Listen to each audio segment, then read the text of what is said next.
Leave my home before I dial the law enforcement, my father shouted on Christmas Eve, hurling my presents into the snow. My chosen son brother applauded. I grabbed my coat and grinned, gladly. 2 hours after, the police did appear. However, they were not after me. Their purpose was to remove the unwelcome tenants living in my property. Can you imagine the worst Christmas Eve of your life? Mine wasn't just bad, it was the night my family, who'd spent years calling me selfish, throwing my gifts into the snow, and loudly proclaiming I was an ungrateful disappointment, discovered that the worthless daughter was actually their landlord. What happened next? Well, let's just say a few illusions shattered, and a lot of truth came crashing down. For 8 long years, I sent $3,500 home every single month. Like clockwork. Direct deposit, first of the month. Never missed a beat. That money covered my mom's medical bills, kept my dad's retirement afloat, and funded Marcus's temporary setbacks that somehow always became permanent.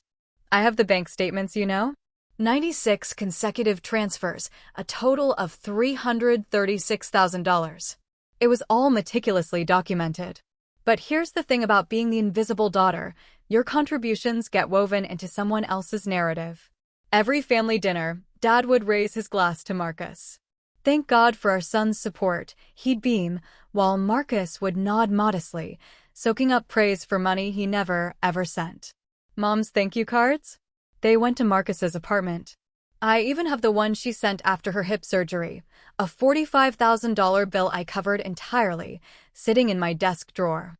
It reads, "Dearest Marcus, your generosity saved us."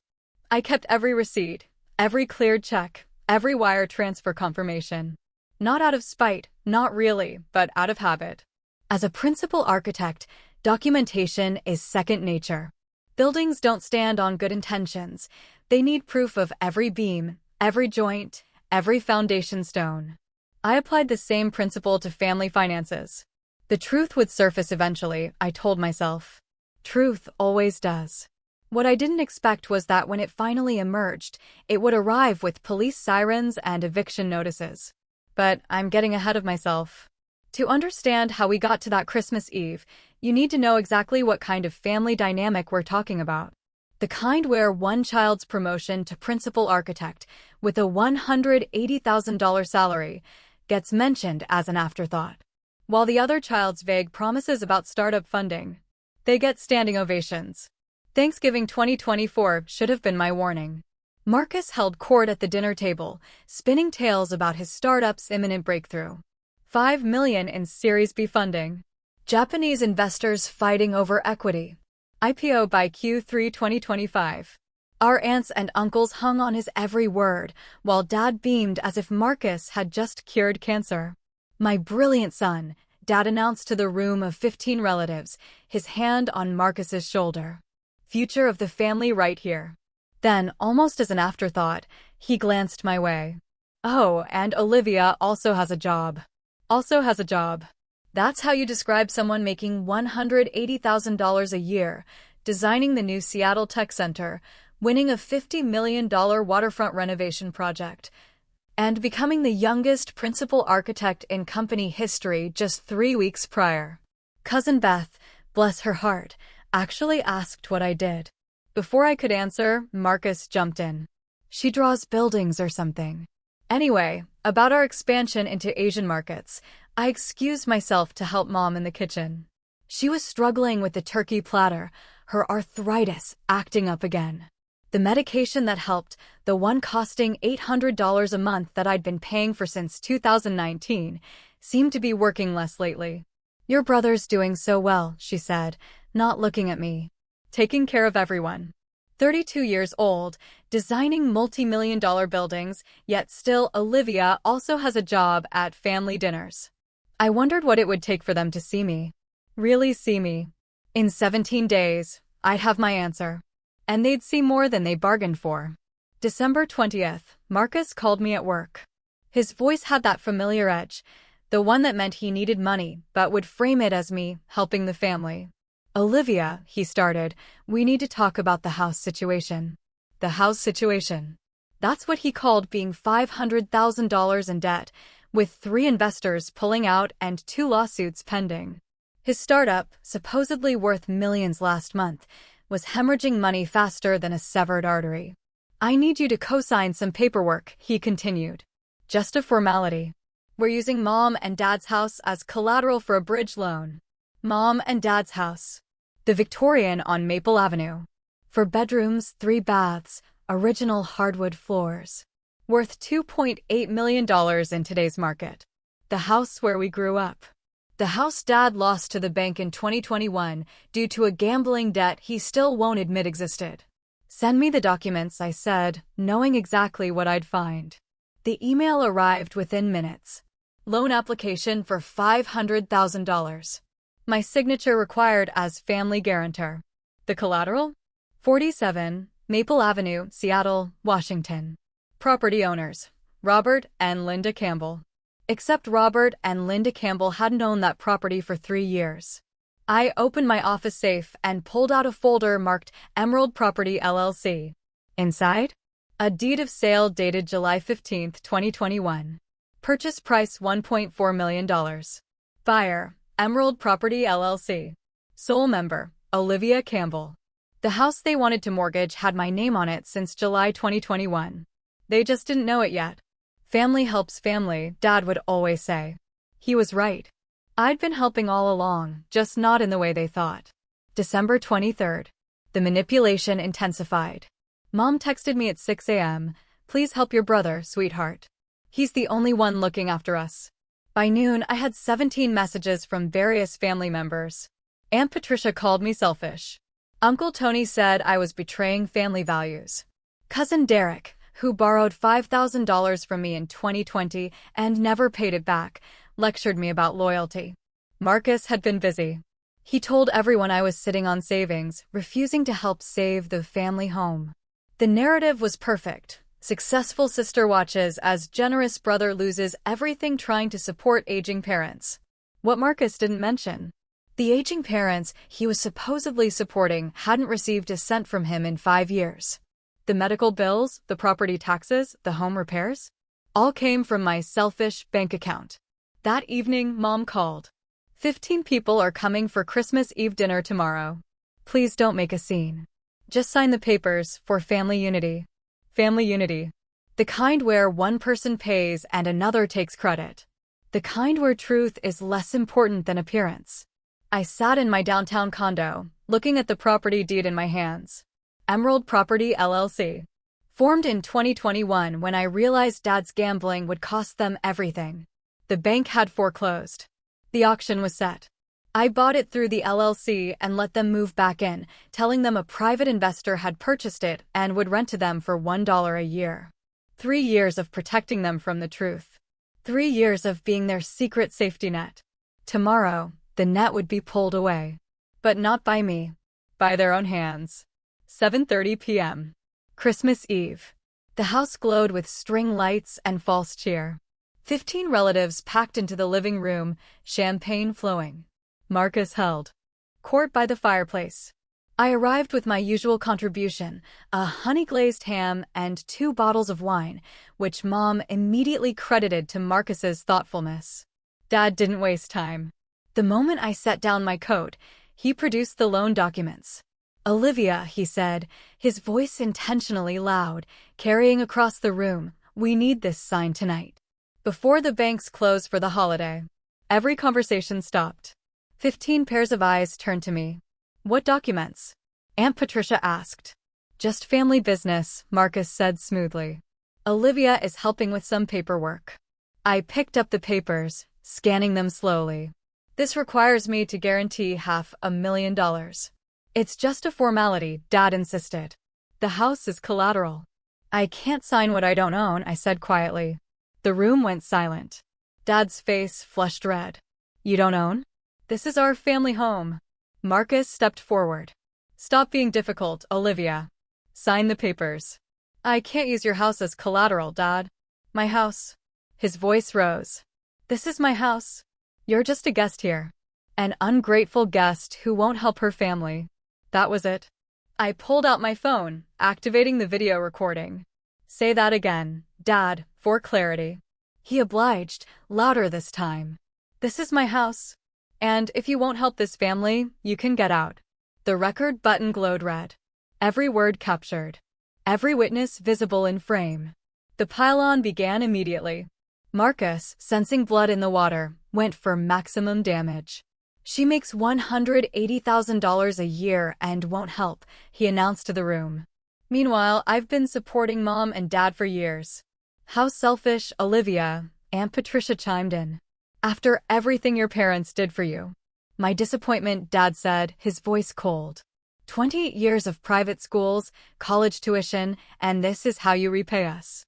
Uncle Tony shook his head. "Marcus would never act this way."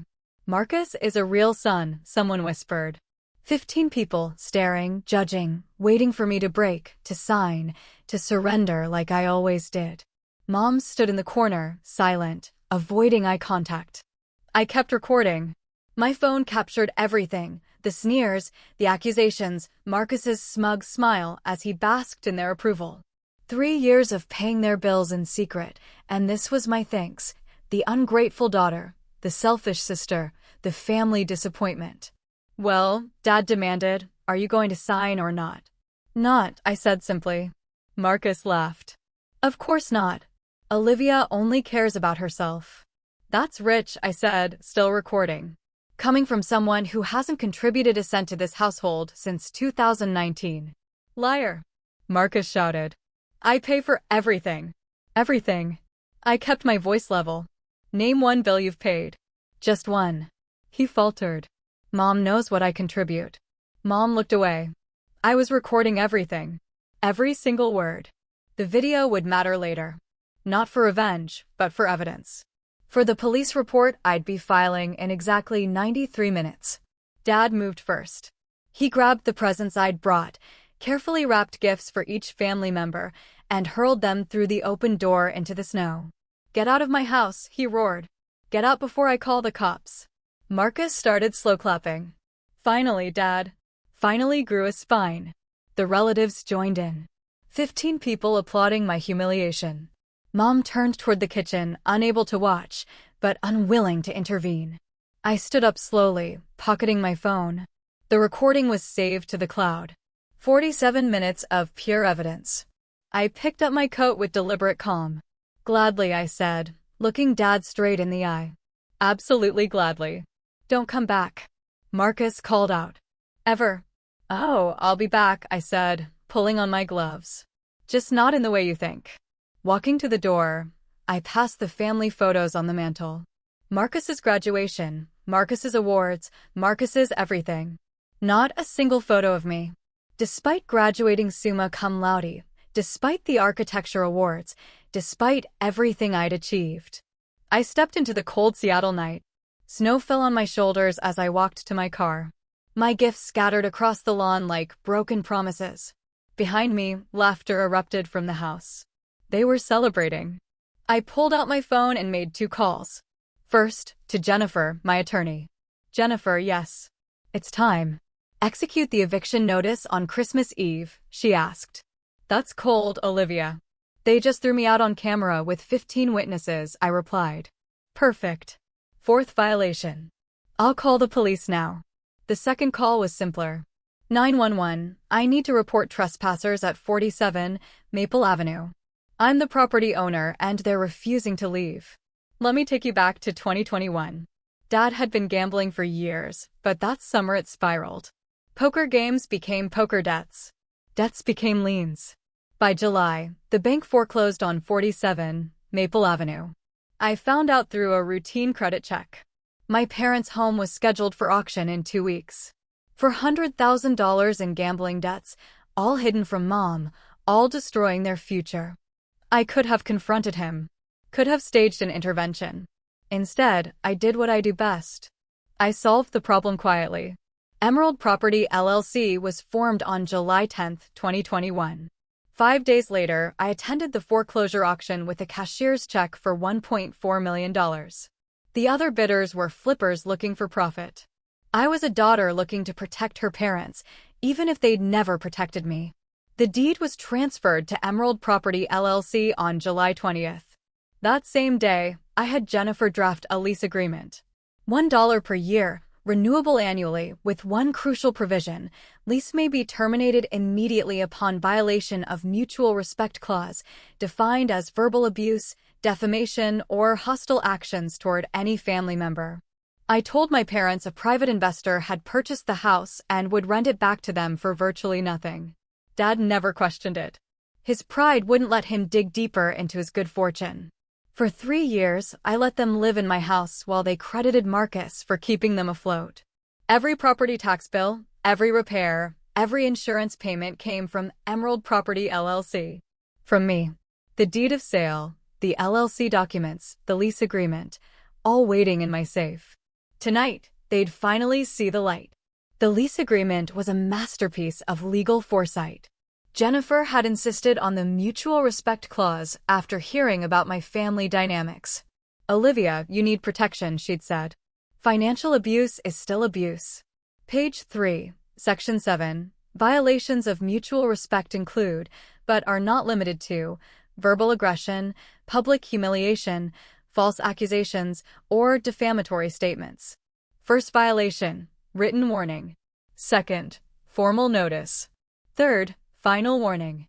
Fourth, immediate termination with 24-hour evacuation notice. I'd already issued 3 warnings, all properly documented. First, August 2022, when Dad called me a failure as a daughter at Mom's birthday party. Email sent, delivery confirmed. Second, March 2023, when Marcus told my colleagues I was mentally unstable at a professional networking event. Certified letter, signature required. Third, November 2024, Thanksgiving dinner, when Dad announced I was a disappointment to the Campbell name. Written notice hand-delivered by a process server. Jennifer had everything ready since November. The eviction notice was pre-signed, requiring only the 4th violation to activate. The police liaison was briefed. The locksmith was on call.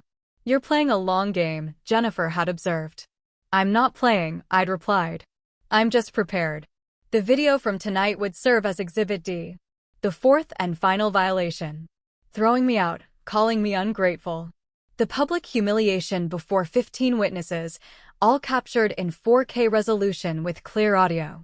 The beautiful irony, Dad screaming, "Get out of my house," when it hadn't been his house for 3 years. The law doesn't care about your delusions. Property records don't lie. And contracts, especially ones drafted by Jennifer, are bulletproof. 4th violation triggers immediate termination. Those were the terms. Their terms. Signed willingly. I sat in my Tesla in the snow-covered street, heater running, watching the warm glow from the house. Through the windows, I could see them laughing, toasting, celebrating my exile. Mrs. Johnson from next door was walking her dog. She stopped when she saw me. "Olivia, why are you out here, dear?" "It's Christmas Eve." "Family disagreement," I said simply. She looked at the gifts scattered in the snow, her face hardening. "Robert did this." I nodded. "That man," she shook her head, "after everything you've done for them." "I know it's you paying their bills, dear." The mailman talks. Inside, Marcus's voice boomed. Another toast to himself, no doubt. Another story about his success while spending my money. "Don't come back," Marcus had shouted from the doorway, making sure the whole neighborhood heard. "You're not welcome here anymore." "She never was welcome," Dad added.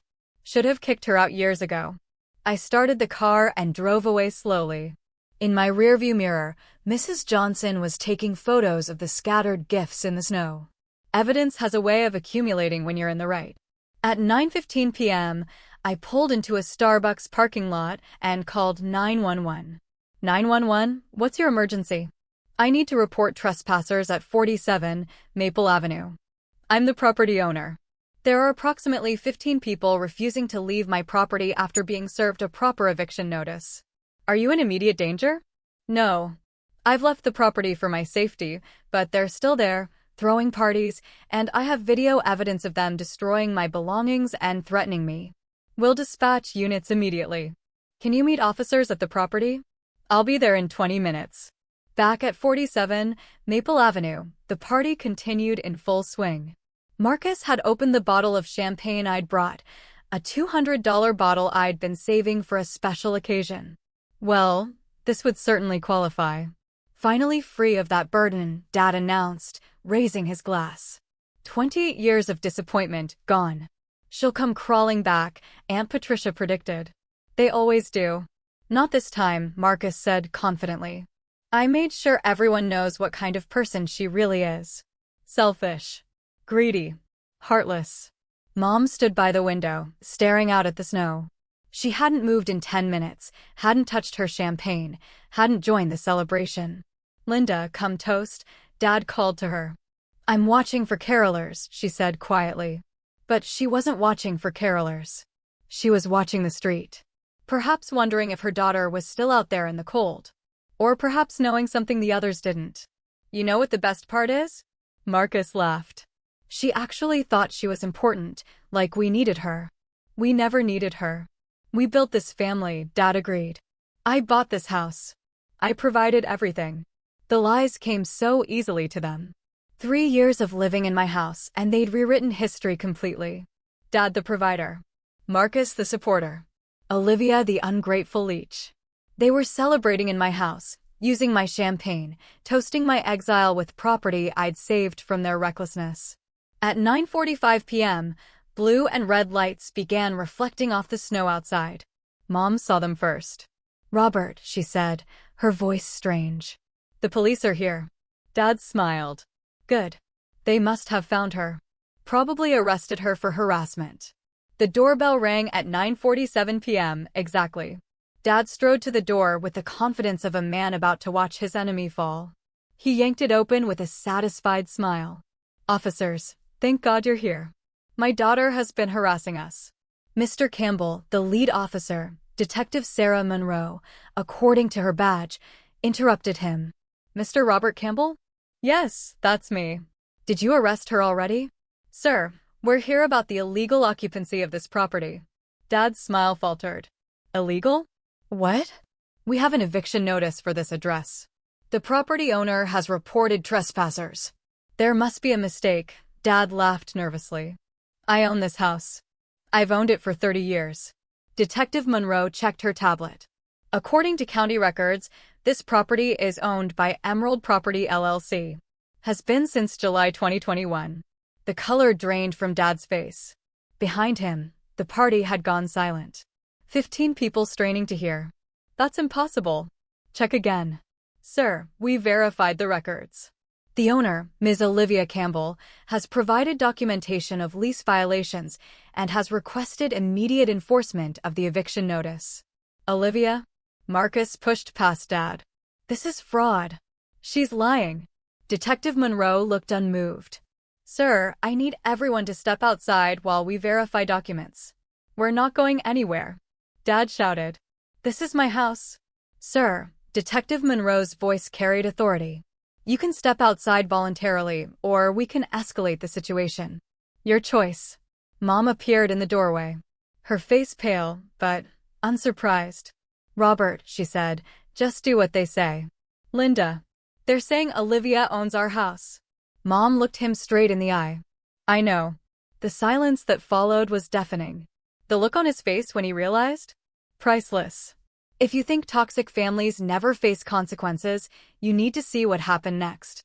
Detective Monroe held up her tablet, displaying the official county record. Emerald Property LLC, purchased July 15, 2021 for $1.4 million.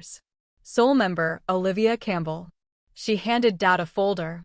Inside, the deed of sale, the LLC registration, the lease agreement with his signature, and tonight's eviction notice.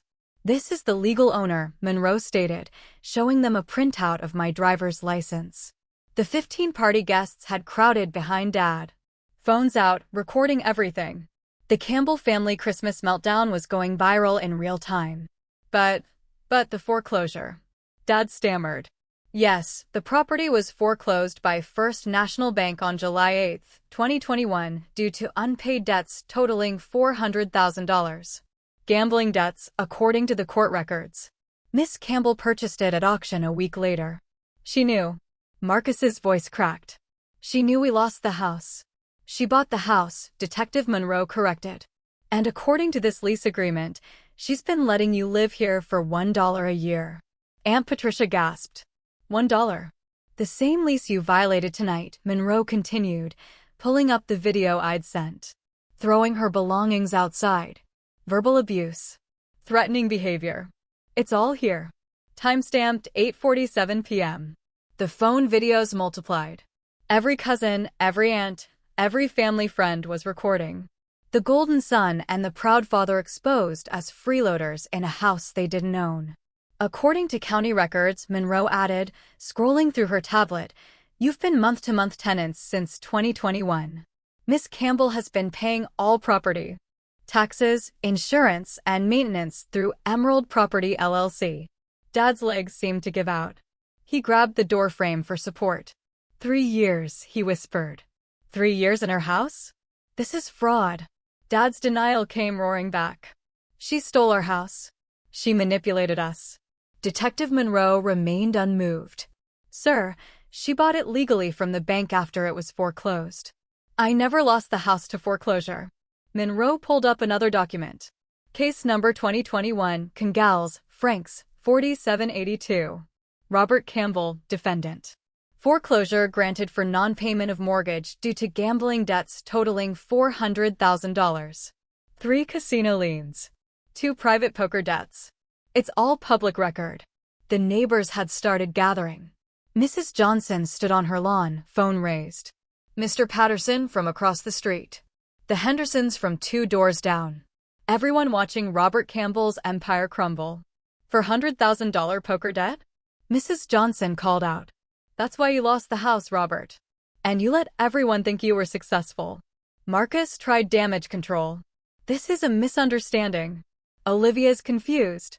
Sir, Monroe cut him off. I've checked the database 3 times. Your sister legally owns this property. Has for 3 years. But she never said anything. According to the lease, she told you a private investor bought it. That investor was her LLC. Dad turned to Mom. Did you know about this? Mom's silence was answer enough. The bills stopped coming in 2021, Robert. No mortgage statements, no property tax notices, nothing. But the house stayed warm. The lights stayed on. Only Olivia would protect us like that. You knew. I suspected. A mother knows who really pays the bills. The crowd grew larger. Someone had started a Facebook Live. Campbell family evicted from daughter's house was already trending in local groups. Check again. Dad demanded desperately. There has to be a mistake. Sir, Monroe said, there's no mistake. You have 1 hour to collect your belongings. Marcus's phone rang. The Japanese investor. He answered with forced confidence, walking away from the crowd. Yamamoto-san. Yes, just a small family matter. No, the house is, well, it's... Everyone could hear the angry Japanese through the speaker. Marcus's face went white. The collateral? It's technically not exactly ours. The shouting intensified. Marcus held the phone away from his ear. Please, Yamamoto-san, we can find other. The line went dead. Marcus stared at his phone like it had betrayed him. They pulled out, he said numbly. 2 million gone. He turned to me. I had just arrived back at the property with Jennifer. You destroyed my company. No, Marcus, I said calmly. You destroyed your company by lying about assets you didn't own. I just owned the house you've been living in rent-free for 3 years. Rent-free? Uncle Tony exclaimed. But Marcus said he was paying $1 a year, Jennifer interjected, holding up the lease. That's what Ms. Campbell has been charging them while paying $8,500 a month in property taxes, insurance, and maintenance. The math was sinking in. 3 years. $8,500 a month.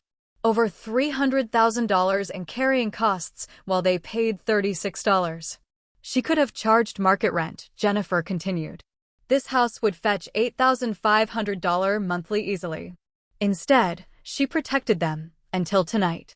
Marcus's phone buzzed with notifications. Email after email. The other investors, they're all pulling out. The news is everywhere. Someone showed their phone. The video had hit Reddit. Golden child discovers sister owns his house. 50,000 upvotes in an hour. Yamamoto-san terminated our partnership effective immediately, Marcus said, his voice hollow. My reputation. Everything gone.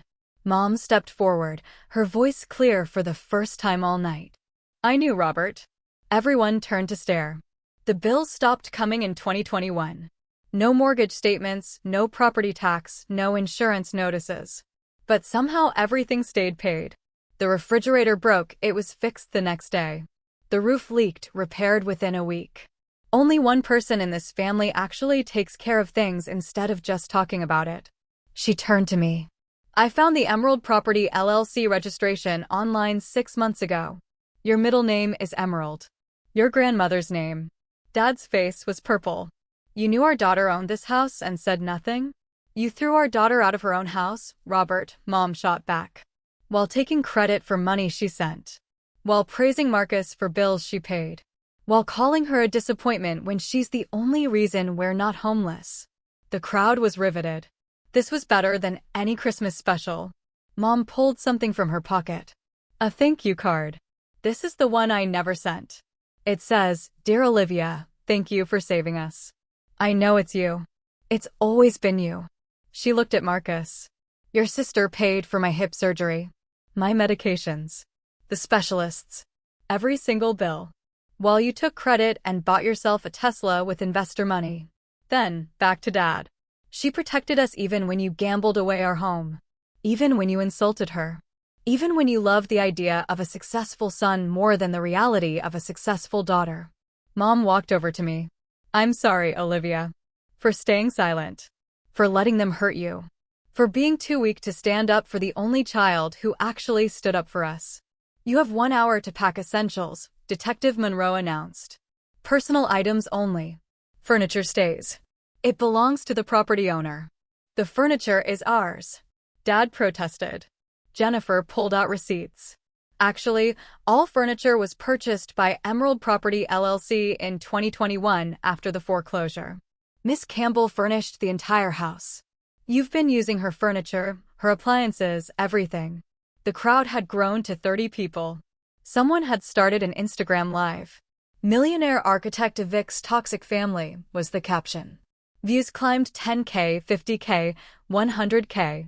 Mrs. Johnson called out, Robert, is this why you've been acting so high and mighty, living in your daughter's house while calling her a failure? The family members who'd been celebrating my exile were now edging toward their cars. Aunt Patricia tried to slip away unnoticed. Patricia, I called out. Weren't you just calling me selfish? She froze, her face red. The cameras turned to her. Uncle Tony was already at his car. Cousin Derek had vanished entirely. The 15 witnesses to my humiliation were fleeing the scene of their own embarrassment. Officers, Jennifer said, will need to ensure nothing is removed that belongs to the property. I have an inventory. Detective Monroe nodded. We'll supervise the packing. Dad stood in his doorway, my doorway, looking broken. 3 years of living in his daughter's charity while boasting about his success. 3 years of praising his son for money his daughter sent. 3 years of delusion shattered in 15 minutes. The Facebook Live comment section was brutal. Imagine being that ungrateful. The daughter is a saint. Golden child got what he deserved. Dad's a gambling loser living off his daughter. The golden child eviction. That's what they called it online. And it was just getting started. At 10:30 p.m., I returned with Jennifer in her black BMW. I changed into my best suit, the one I wore to close million-dollar deals. Professional. Powerful. Everything they said I wasn't. Jennifer carried a leather briefcase. Inside? A new lease agreement. Mr. and Mrs. Campbell, Jennifer announced. Formally. My client is prepared to offer you a rental agreement. Dad's hope flickered. She's letting us stay? At market rate, Jennifer said. $8,500 per month. First, last, and security deposit due upon signing. Total $25,500. $25,500? Marcus gasped. That's the market rate for a 4-bedroom Victorian in this neighborhood, Jennifer stated. I have 3 comparable listings here. I stood silent, letting Jennifer work. No emotion on my face. This wasn't personal anymore. This was business. The lease includes strict provisions, Jennifer continued. Clause 7. Any disrespect, verbal abuse, or defamation toward the landlord results in immediate eviction. No warnings, no second chances. You can't be serious, Dad said weakly. Additionally, Jennifer pulled out another document. There's a behavioral addendum. No disparaging the landlord to family, friends, or on social media. No claiming ownership of the property. No crediting anyone else for payments made by the landlord. This is humiliation. Marcus protested. This is business, I finally spoke. You can sign and stay, or don't sign and leave. You have 5 minutes to decide. The crowd watched in fascination. The tables hadn't just turned. They'd been flipped, burned, and rebuilt with me at the head. Your signature, Mr. Campbell. Jennifer held out a pen. As a tenant, not an owner. Dad's hand shook as he took the pen. 3 years of pride, evaporating with one signature. But it was sign or be homeless. He signed.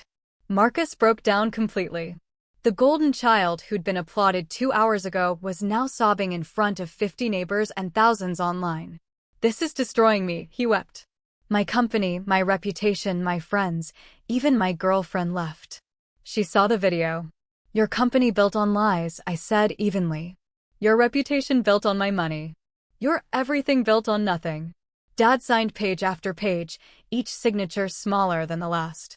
The man who'd thrown my gifts into the snow was now begging for shelter from the daughter he discarded. Mom signed without hesitation. Thank you, Olivia, she said quietly. Don't thank me, I replied. Just pay on time. The crowd had opinions. Mrs. Johnson approached me. Olivia, you did right. They needed this lesson. Mr. Patterson nodded. About time someone stood up to Robert's bullying. The cousins who'd celebrated my exile were gone. The aunts who'd called me selfish had vanished.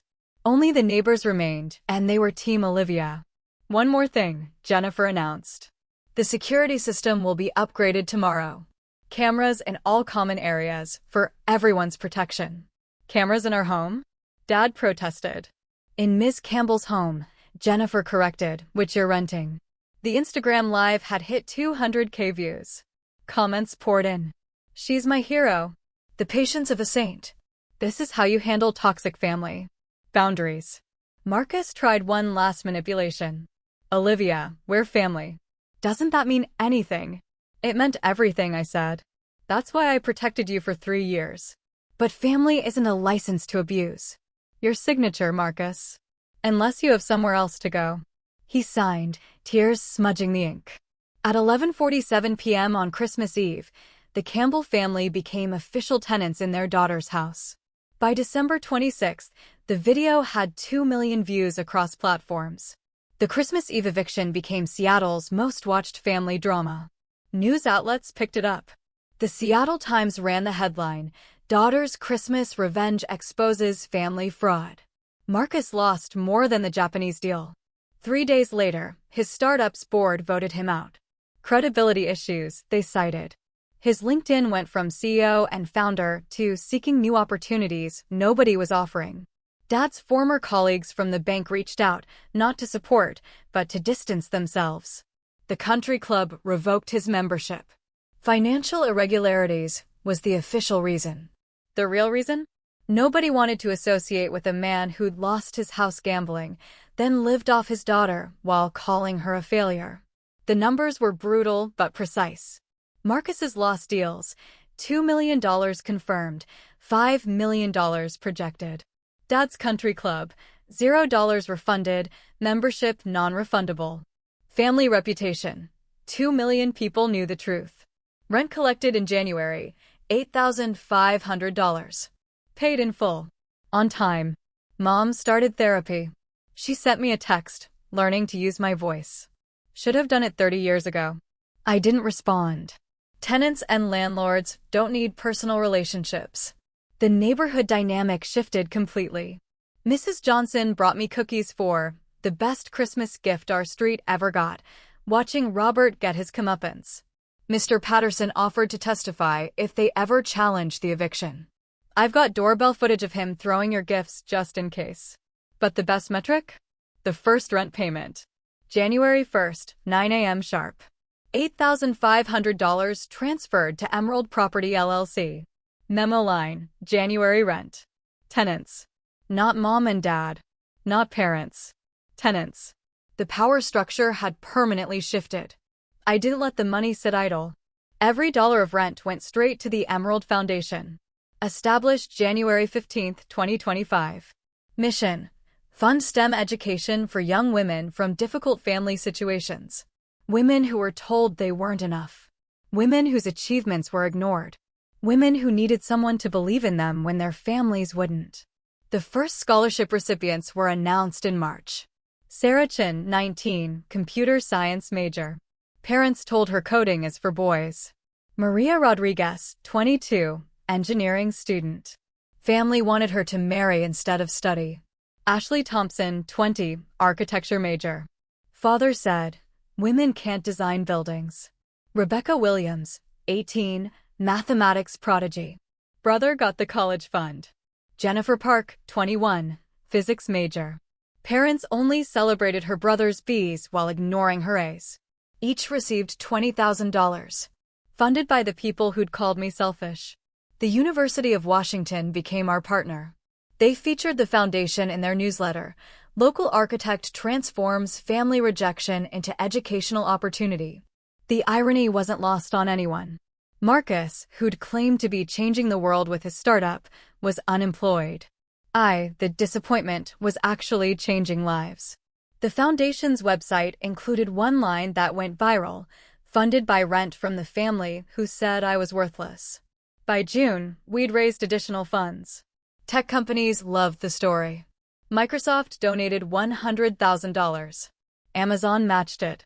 The girl who was just drawing buildings or something had built something that mattered. The fifth scholarship went to a young woman whose father had gambled away her college fund. She was studying architecture. Her essay began, "I want to build homes for people who've never had one." I cried reading that. Then I doubled her scholarship. May 2025. Marcus sent an email. 5 pages of apology, self-reflection, and desperation. I've lost everything. My company, reputation, friends, even my girlfriend left. She saw the video. Everyone saw the video. I need my sister back. I responded with one line. Rent is due on the 1st. Father's Day came with a card. Slipped under my door. To my successful daughter, it read, I was wrong. Can we start over? I returned it with a note. Please use the proper channels. All tenant communications go through the property manager. Mom tried a different approach. Coffee invitations every Wednesday just to talk. Not as tenant and landlord. As mother and daughter. I don't have coffee with tenants, I replied. It's inappropriate. They'd wanted me out of the family. They got their wish. Now they had a landlord instead of a daughter. The boundaries were ironclad. No family dinners. No holiday visits. No personal conversations. No exceptions. You're being cruel, Aunt Patricia messaged me. I'm being professional, I responded. They wanted me gone. I'm gone. The family tried group intervention. 15 relatives signed a letter asking me to forgive and forget. Jennifer responded on my behalf. Miss Campbell maintains professional relationships with all tenants. Personal matters are not applicable to this business arrangement. Marcus got a job eventually. Starbucks barista. The golden child who was going to revolutionize marketing was making lattes for $15 an hour. His LinkedIn still hurt to look at. From 500 plus connections to 47. Dad started working too. Walmart greeter. The banking executive who'd thrown his daughter out on Christmas Eve was saying, "Welcome to Walmart, to survive." Tenants and landlord only, I reminded them when they tried to share their struggles.